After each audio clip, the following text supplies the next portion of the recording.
우리 이사야 23장 보도록 하겠습니다.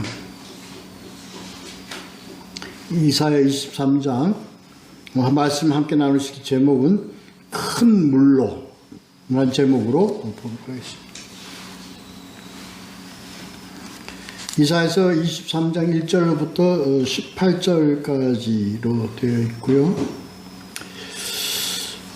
오늘 23장까지로 해가지고 13장부터 시작해서 23장까지로 해서 열방들에 대한 그 경고 예언의 말씀이 좀 끝나는 것 같습니다. 이 13장 바벨론으로부터 시작을 해서 23장 두로까지 해서 절반 열방들에 대한 그 하나님의 경고, 하나님의 통치에 대한 그 상황과 예언을 함께 다루는 그런 내용들로 되었습니다.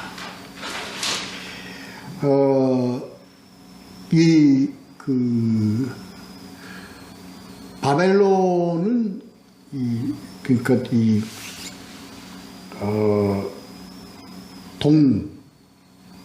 그리고 아마 그때 당시로는 동쪽 끝으로 본 겁니다. 그 다음에 이 두로는 서쪽, 그러니까 지중해 해변이니까 이렇게 해서 동서의 대치점, 대치 관계에 있는 거니까 어떻게부터 어디까지, 동에서부터 서까지, 다시 얘기해서 땅끝에서 땅끝까지라는 어떤 그런 개념의 열국, 뭐 그게 다 열국 전 세상이 아니지만 그때 당시에 주변 열방들에 대한 하나님의 손으로 다 다루심에 대한 큰 의미를 가지고 있다, 이렇게 보면 될 것 같습니다. 두로는요, 우리가 잘 알죠. 시돈, 두로. 항상 우리는 시돈과 두로 같이 붙어 있습니다. 약 40km 차이로 있어 지중해 쪽으로 그 해안 도시죠. 도시 국가로 보는 사람들도 많습니다. 도시 국가로 보는 것이 합당할 것 같습니다. 왜 그러냐면요, 시돈 왕에 대한 언급이 주로 많이 나옵니다. 그래서 이제 도시 국가로 보는 것이 맞다. 물론 그 주변을 페니키아 국가로 보는 사람도 있고 페니키아 지역으로 보는 사람도 있습니다. 그리고 페니키아 지역으로 이렇게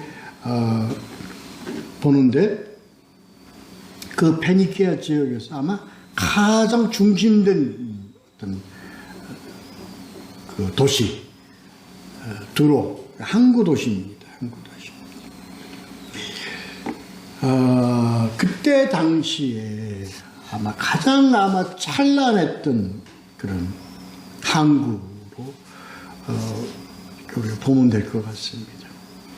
애굽, 그리고 다시스, 이런 주변 열국들의 어떤 모든 교역이 이 두로에서부터 이루어졌습니다. 항구의 중심지죠. 우리는 그렇게 보면 될 거 아니겠습니까? 옛날부터 유명한 항구 도시, 홍콩, 또 싱가포르, 이렇게 모든 나라의 국가들 배들이 다 여기서 모이고 모든 물동량이 다 여기서 중심적으로 이루어지는 그렇기 때문에 뭐라 그럴까요? 그런 중심된 지역에는 문화가 많이 발달되어 있고, 그리고 찬란한 문화의 그런 집결지라고 봐도 되겠죠. 다 묘사돼서 나옵니다. 그 뒤에 다 이렇게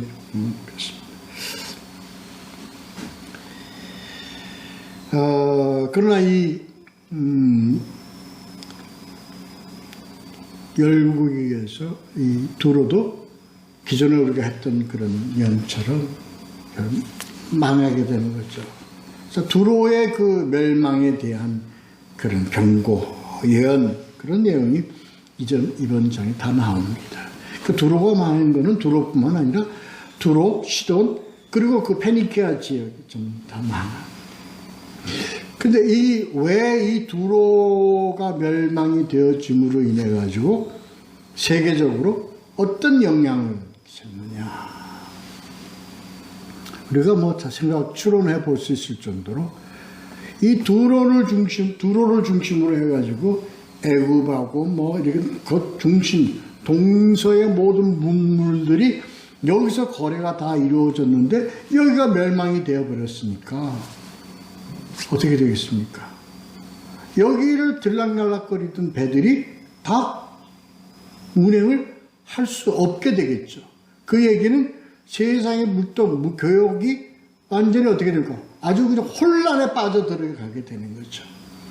그렇게 되면서 그러한 혼란이 주변 국가들에 대해서 지대한 어떤 경제적 영향력,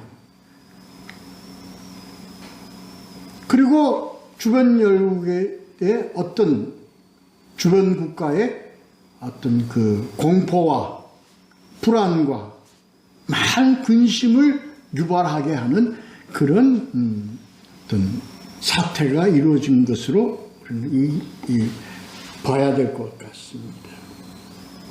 그걸 시적으로 표현하는 그런 내용들이 지금 이 23장에 이렇게 많이 나타나 있죠. 자, 보겠습니다. 그렇습니다. 그래서 이 두로에 대한 내용 경고입니다. 그래서 다시스 베드라. 그래서 이 두로가 그 도시 국가이지만 항구 도시로서 도시 국가로서 어떤 이 주변 많은 그 재력과 그리고 이를 통해서 주변에 필요한 그러한 항구들, 도시들을 갖다 어떻게 돼? 식민 도시로 만들어 버릴 정도의 어떤 그런 권력을 가지게 되었다. 그중 하나가 다시스다. 다시스. 다시스는 다마스쿠스, 스페인.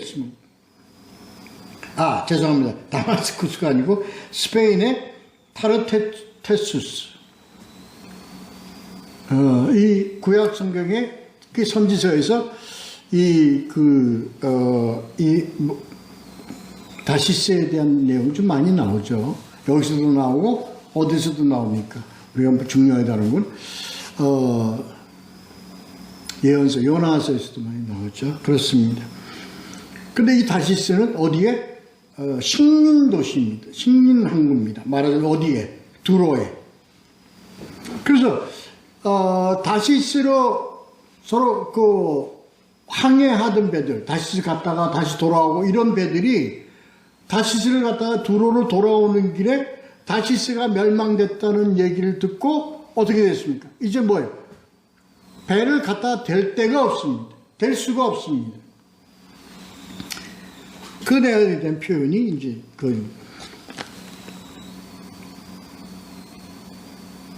다시스 배들아, 너희는 슬피 부르짖으다. 두로가 황무하여 집이 없고 들어갈 곳이 곳도 없음이며 이 소식이 기띔 땅에서부터 그들에게 전파되었습니다. 기띔은 우리 사도행전에 나오는 구브로섬입니다. 구브로섬, 사이프러스.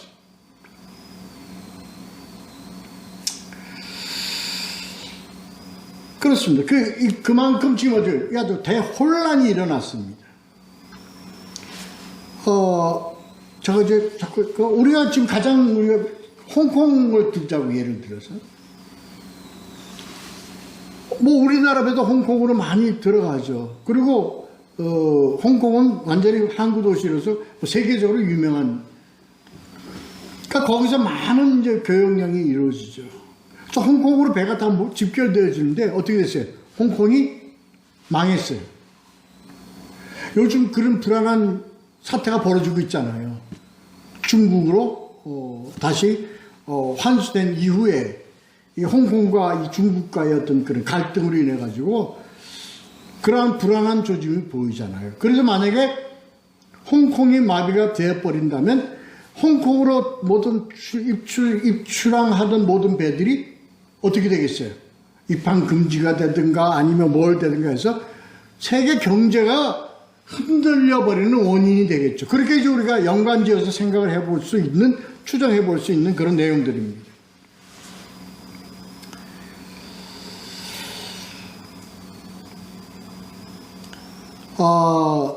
이 두로와 시도는 서로 아주 거리도 그렇지만 모든 것이 다 서로 어떻게 떼어낼 수 없는 그런 관계에 있습니다.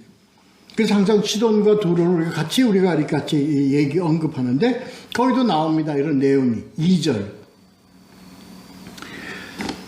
그래서 시돈 상인들, 그러니까 또 예를 들어야 되는데, 인천항에, 유명항에서 막 배들이 출항하잖아요. 근데 그에 대한 상권은 주로 어디서 이루어집니까? 서울에서 이루어지는 거예요. 그렇습니다. 그와 마찬가지 관계로 우리가 보면 추정해 볼 수 있지 않겠나, 이렇게 생각되어집니다. 그래서 돈은 인천이 많아요? 서울이 많아요? 서울이 많지 않습니까? 이런 관계를 보면 되겠죠. 그러니까 시돈 상인들로 말미암아 부요하게 된 너희, 이 얘기는 그러므로 모든 경제의 어떤 그런 그 집중도에 의해서 이런 주변 국가들의 그런 지역들의 어떤 많은 경제적 혜택을 갖게 되죠. 그래서 2절에 보면 시돈 상인들로 말미암아 부요하게 된 너희,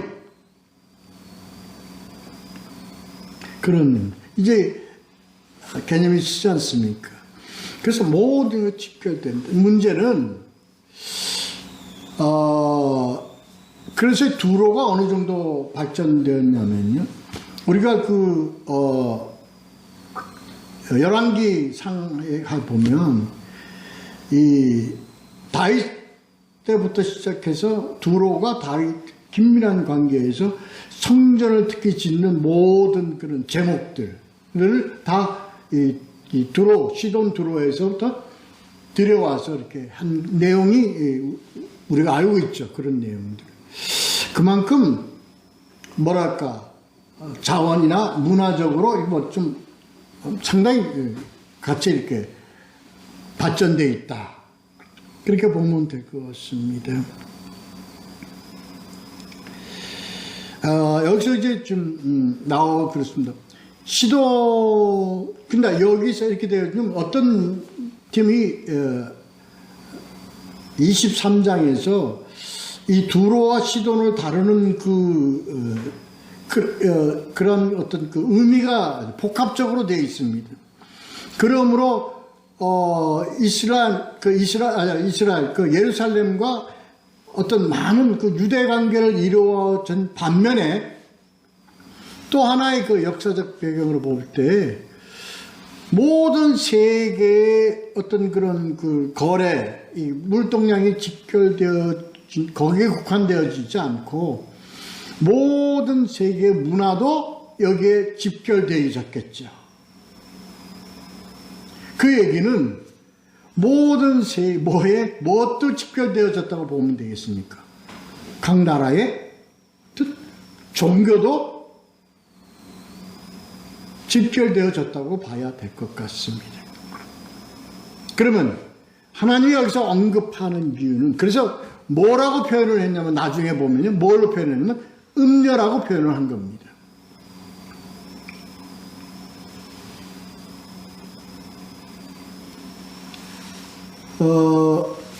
이거는 그러한 의미를 가지고 이 23장을 우리가 들여다봐야 합니다.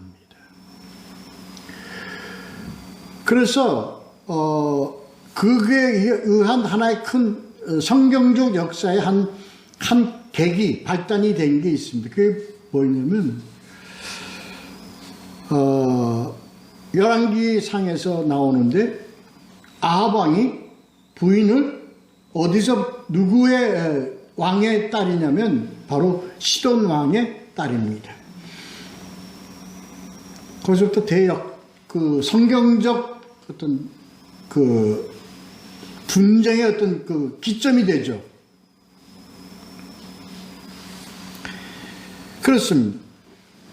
그러니까 그렇지만 또 어떤 그 긍정적인 면에서 보면 그 다윗 왕 때부터 많은 어떤 두 나라가 서로 왕래하면서 문화적 교류를 하면 또 이렇게 그 유대 관계를 이루어준 그런 점도 아울러 같이 있습니다. 어떻게 됐든 그렇습니다. 그러니까 이곳이 문화적으로 찬란했고, 그리고 세상의 어떤 그런 그 경제의 직결지가 되어 있으면서 상징적인 어떤 그런 부의 상징을 나타내는 그런 의미를 가지고 있습니다. 그래서 뭐래요? 시돈 상인으로 말미암아 부요하게 된 너희, 이렇게 이제 표현이 된 것입니다.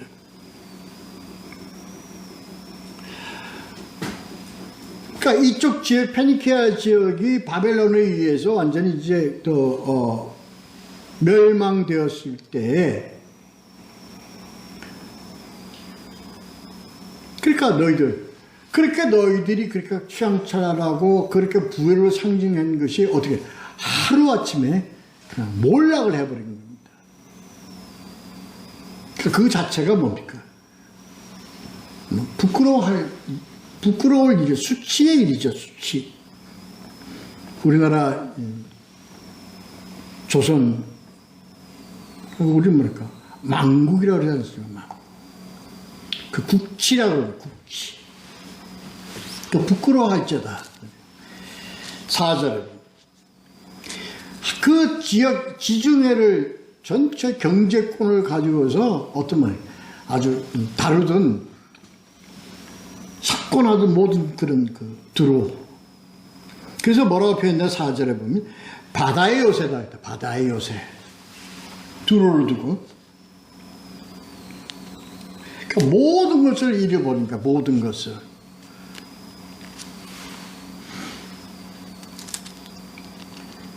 그래서 이게 누구까지 울리게 됩니까? 이러한 그 비극적인 사태가 애굽에까지 울리게 됩니다. 특히 애굽의 곡창 지역, 그 곡물들이 대부분 다 이 두로에 와서, 두로에서, 시돈과 두로에서 어떻게 돼? 각 나라로 배분하는, 배급되어지는, 공급되어지는 그런. 근데 이것이 두로가 멸망함으로써 이 곡창의 수출이 막혀버리는 경제적 타격을 입게 돼서 애굽에도 큰 어떤 고통을 받게 된다. 이런 의미입니다. 자, 오늘 좀 그렇습니다.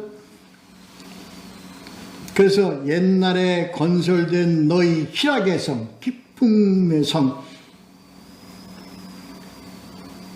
그런 성이 하루아침에 몰락하는 어떤 그런 어제와 오늘의 그 대비. 그렇습니다. 왜 하나님께서는 이러한 것을 이 성경에 하나님 말씀으로 언급을 하시면서 이렇게 하나님의 교훈이 있습니다. 여기.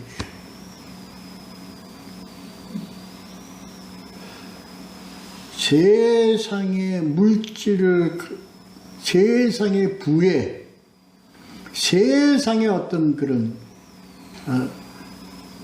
찬란한 어떤 문화,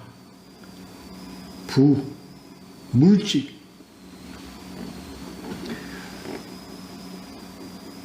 예? 하나님의 손에 달려있다. 하나님의 그 운전, 하나님의 어떤 그런 지휘,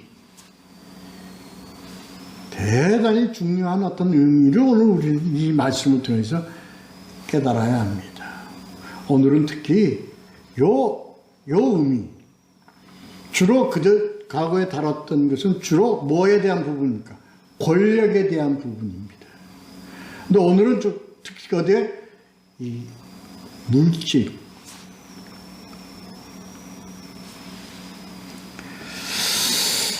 이 물질에 더불어 함께 가는 게 있습니다. 물질에 더불어 함께 가는 게 있는데 오늘 그 부분은 오늘 이 23장에서는 우리가 한번 생각을 함께 해봐야 될 아주 그 내용이 있다는 것을 우리가 알아야 합니다. 이 본문에는 그게 다뤄지지 않습니다. 그런데 뭐에 그렇게 다뤄져 있냐면 두로를 뭐라고, 시돈과 두로를 뭐라고 표현하냐면 음녀라고 표현하고 있습니다. 개혁 성경에서는 기생이라고 표현되어 있는데 음녀라고 기생과 의미를 가지고 있습니다. 여기에 왜 그렇게 표현되어 있을까? 여기에 모여있는 모든 물질들이요, 그걸로 인하여 영향을 준 모든 물질들에 뭐가 포함되어 있냐면, 그런 어떤 기생과 같은, 한마디로 얘기해서 이렇죠. 돈을 벌려면요, 수단과 방법을 가리지 않아야 된다. 어떤 그런 의미입니다. 이 사람들은 모두 좋고 모두 좋아요. 다 돈 될 만한 건 다 좋아라 이겁니다. 쉽게 우리가 이해를 말씀드리기 위해서 그렇습니다. 자, 이 8절부터 14절까지는 이제 그래서 이게 망하게 된 두로를 하나님께서 도구를 통해서 두로를 치신 어떤 그런 의미가 8절부터 14절까지에 나와 있습니다. 결론적으로 얘기는 뭐였냐? 오늘 이 말씀 참 잘 들어야 됩니다. 이 물질이 가는 곳에 뭐가 갑니까? 사람의 어떤 그런 마음이 간다는 얘기가 있죠. 그러니까 물질이 많아지면 그 물질이 돈 많은 것에 대해서 하나님께서 징치시는 게 아니고 물질과 함께 간 것인데 그게 바로 뭐냐? 그게 뭐예요? 마음의 부자다. 마음의 부자. 마음의 부자가 뭐예요? 교만입니다.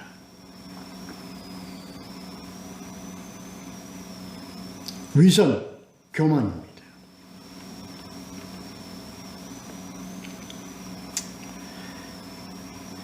두로가 어떤 너희가 어떤 날 모든 세상이 부러워하는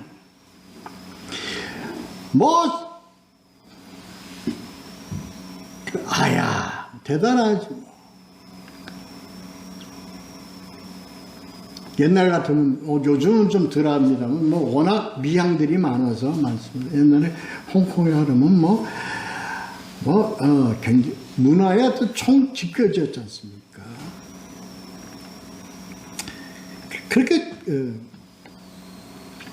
그렇게 너희들이 뭐가 와도 끝도 없을 정도로 말이야. 세계적 경제의 중심지요. 단단하고, 그러던 너희 두로가 아니었느냐. 이런 모양이 된 게 왜 그렇게 됐다고 생각하느냐 하는 그 얘기입니다. 너희가 왜 그렇게 됐다고 생각하느냐? 또 누가 그렇게 했냐? 왜 그렇게 됐냐? 누가 그렇게 됐냐? 누가 그렇게 만들었냐? 하는 내용이 있습니다. 누가 이 일을 정하였느냐? 그러니까 이렇게 하루아침에 두로가 이렇게 멸망하게 된 것은 이해할 수 없는 상황입니다.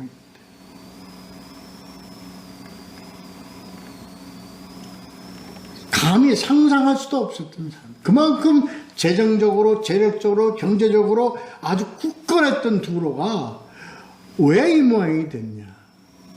왜? 거기에 포인트가 있는 겁니다.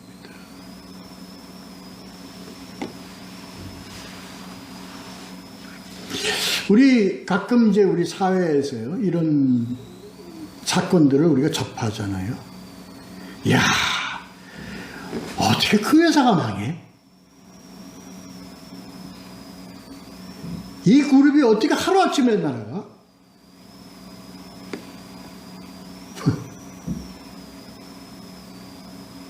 누가 이렇게 했어?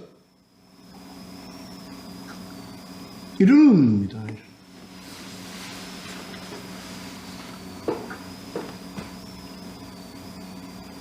그렇습니다. 우리나라도 그런 기업들이 많잖아요. 야, 세계 경제의 중심의 역할을 하던 이 그룹이 어떻게 해서 하루아침에 이렇게 그냥 완전히 그냥 분해가 돼버려.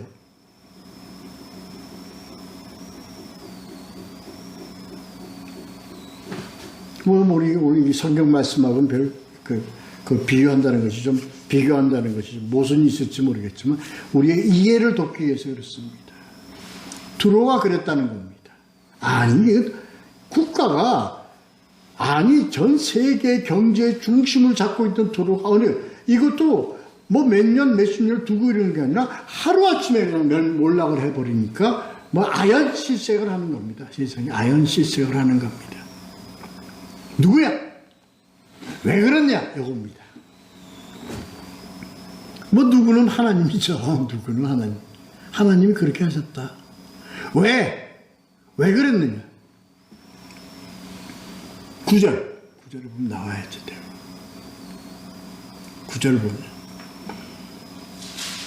딱 문구로 이렇게 표현되어 있습니다.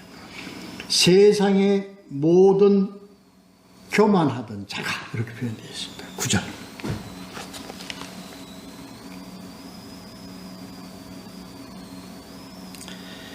옛날에 갔을 땐 너희 희락으로 손꼽 자기의 발로 먼지방을 죄송합니다. 9절.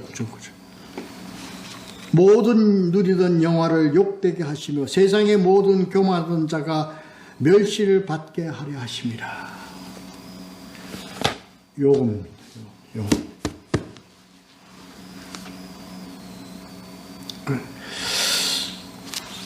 많은 불을 갖게 되면요, 뭐가 됩니까?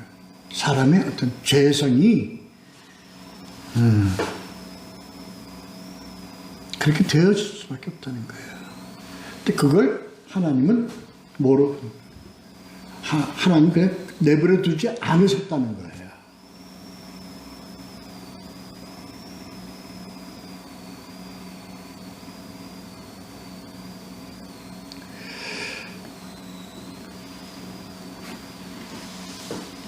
이게 오늘 우리가 생각을 해봐야 될 점입니다. 이게 두로와 무슨 어느 나라와 그룹과 기업과 이러한 문제가 아닙니다. 우리가요 하나님께 눈물로 간구합니다. 우리를 복주시고 우리를 지켜주시고 우리를 인도하시고 우리를 채워주셔서, 그래서요 하나님의 많은 복을 통해서 하나님이 세워줬어요. 이렇게 세워줬어요. 많은 물질을 갖게 했어요. 많은 그것을 권력을 갖게 했어요. 그러면서 그 다음은 그 다음이 뭐예요? 그 다음엔 이게 문제야. 어떻게 했어? 우리가 뭐가 돼버렸어요? 목이 곧은 백성이 돼버렸어.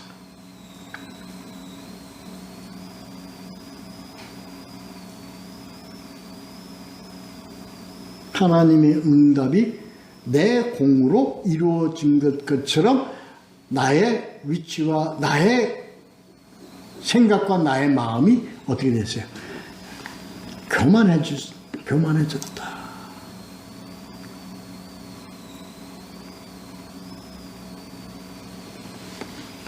내가 옛날에 돈 벌 때는 하면 그냥 딱 갖다 차들이 되면요, 10명, 10대로 쫙 나와가지고 다 고개 숙이고 90도 고개 숙이고 이런 시대가 있었다.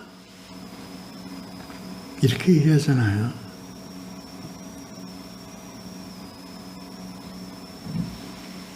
돈을 넣으면 돈을 셀 수가 없었다. 매일 돈이 쌓이니까.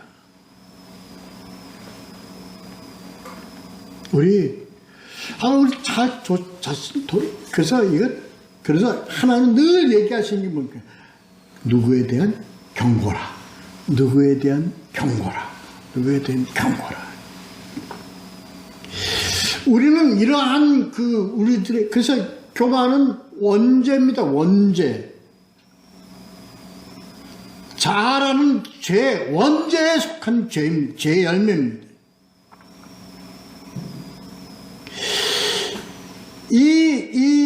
이걸 그냥 하나님이 그냥 레디피 내버려 두면요. 우리는 인간이 이것을 피할 수 있는 그게 전혀 안 됩니다. 그럴 수 없어요. 그래서 하나님은 뭐예요? 자고하지 않도록 하나님은 어떻게 다루어 가십니다.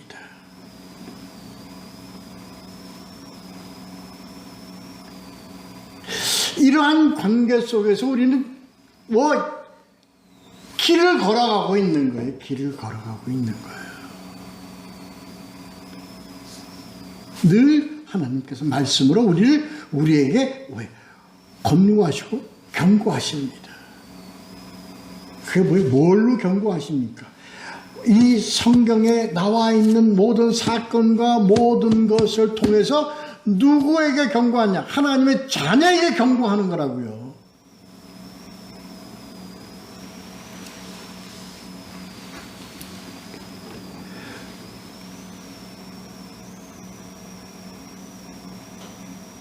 말을 그렇게 하나님이 복을 주심으로 내가 이렇게 세웠다, 이렇게 했다, 이렇게 했단 말이야. 근데 그 자들이 대부분이 다 어떻게 되어 있습니까? 참 보기 힘듭니다. 어떤 자. 그러면서 모든 것을 하나님께로 돌리는. 참 힘들다.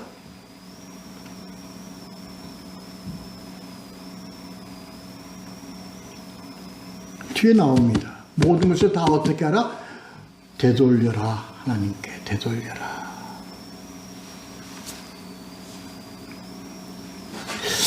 이 내용을 우리가 참 깨달아야 합니다.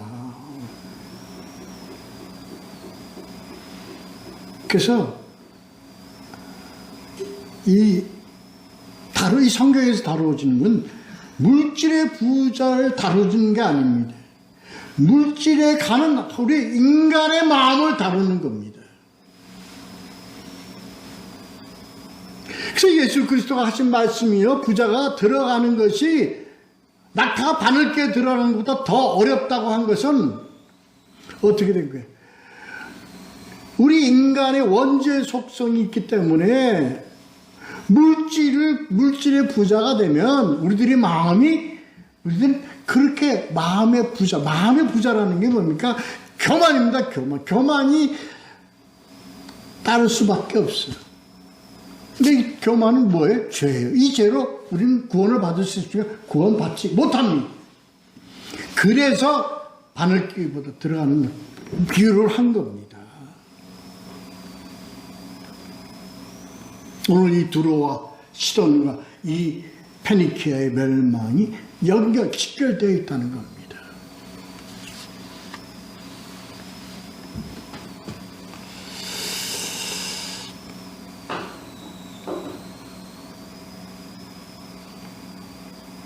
그 딸 다시스요. 그래서 속박함이 다시는 없으리라 하는 것은 아까 식민도시라고 그러지 않았습니까? 그러니까 식민도에서 풀려난다는 것을 의미하는 겁니다.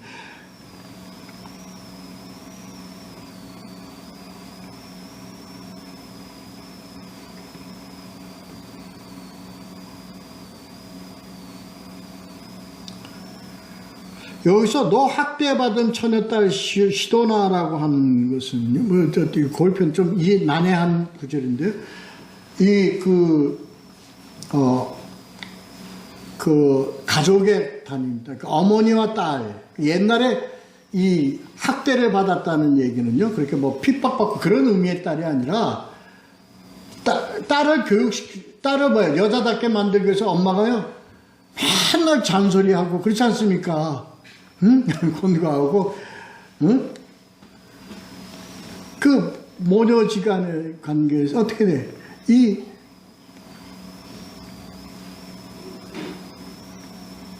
이제 뭐예요? 두로가 멸망하고 페니키아가 멸망했으면서 이 어떤 뭐 부모 딸이 시집 가듯이 뭐예요? 어머니의 간섭을 안 받아도 된다 이 얘기입니다.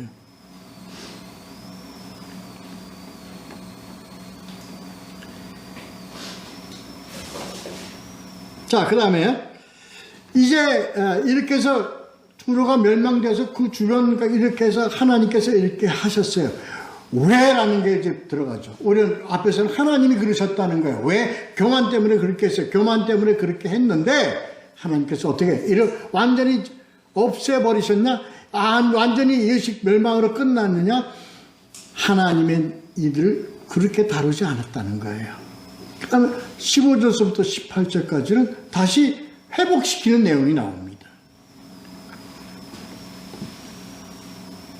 언제? 드로가 이렇게 된 지 몇 년 만에? 70년이 찬 후에 15절. 어떻게 돼? 기생의 노래같이 될 것이라. 다시 무슨 기생같이 할 것이다 이 얘기입니다. 뭐 기생같이 옛날에 어떻게 여러 국가들의 일시적으로 이렇게 할 것이다. 물건을 사고 파는 상업의 도시 다시 그 면모를 갖추게 될 것이다. 이렇게 하시겠다는 거야 하나님께서.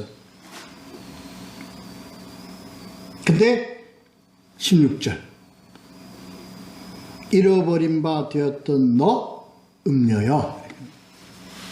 여기서 음녀는 어떤 의미의 음녀입니까? 이 물질과 이 함께 이러한 모든 재력과 모든 것이 함께 문화와 교류와 이 무역의 교류와 수학에 감추어졌던 어떤 글.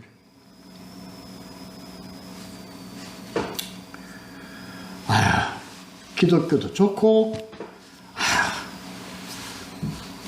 불교도 좋고 몰렉도 좋고 이시스도 좋고 아예 관계없어. 우린 거래만 하면 돼. 돈만 내면 돼. 이걸 우리가 여기서 이걸 우리가 생각해야 되는 겁니다. 이거 생각해야 됩니다. 이게 참 중요한 내용입니다.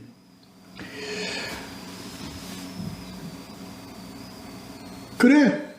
넌 그렇게 될 수 있어. 그런데 이건 잊지 마라. 너는 음녀라는 건 잊지 마라.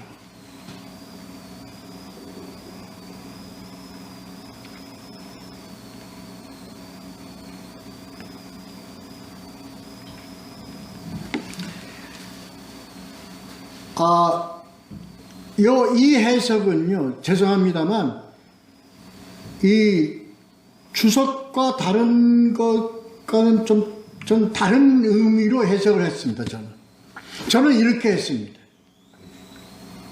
음녀와 기생을 주석에서는 이렇게 표현을 안 했습니다. 이렇게 안 했습니다. 근데 하나님이 여기서 음녀여, 기생의 노래여, 이렇게 표현한 것에 하나님 의미를 저는 그렇게밖에 생각할 수가 없습니다.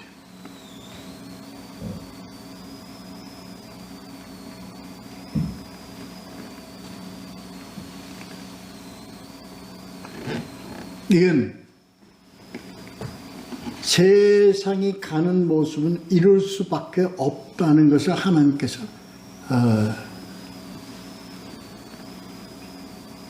세상의 꼬라지가 이렇게 갈 수밖에 없다는 거예요.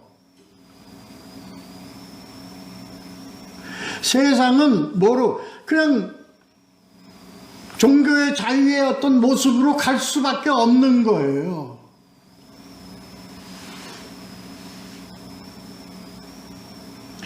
그 선상에 설 수밖에 없습니다. 기독교는.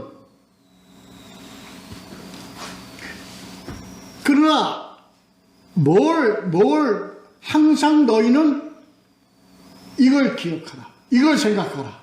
여기에 모든 통치와 운전대를 누가 잡고 있는가?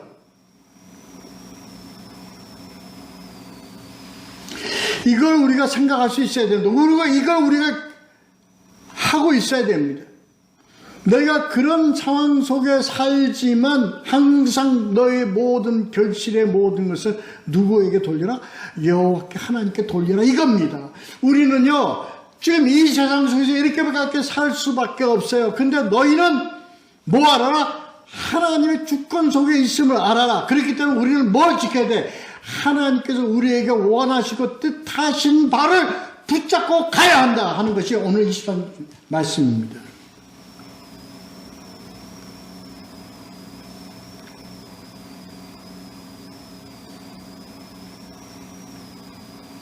중요한 것입니다. 이 음란한 세대에 우리는 살 수밖에 없어. 그러나 너는 뭐가 되지 마라? 음녀가 되어서는 안 된다는 거예요.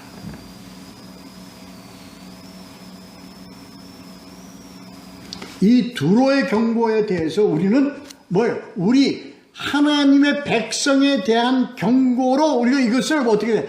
우리는 다시 한번 우리는 고찰을 해봐야 된다는 거예요. 세상은 더불어 갈 수밖에 없어요. 세상은 함께 갈 수밖에 없어요. 세상은 공존할 수밖에 없어요. 그러나 우리는 모든 주권은 누구에게 있다는 것을 하나님께 있다는 것을 늘 하고, 너는 내 백성이라, 너는 내 자식이라, 나는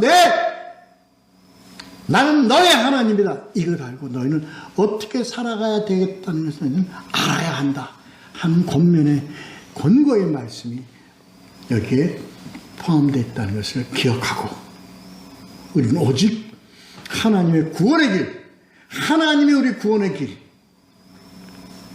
음녀같이 되지 말고, 구원이 여기도 있다 저기도 있다 하지 말고,